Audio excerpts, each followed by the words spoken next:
The number one reason why most people never become millionaires is because they're so busy consuming their money instead of producing more money.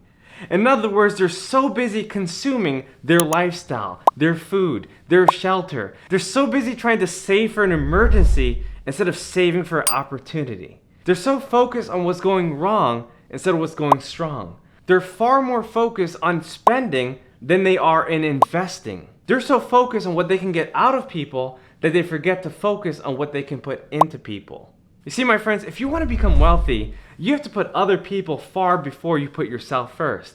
Stop worrying about if you're going to have enough or if you're going to get by and if you're going to survive. What you need to do is to focus on investing your money, adding value, and serving people. If you change your mentality, you will change your reality.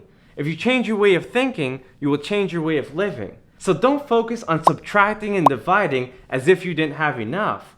Instead, focus on adding and multiplying as if you had too much.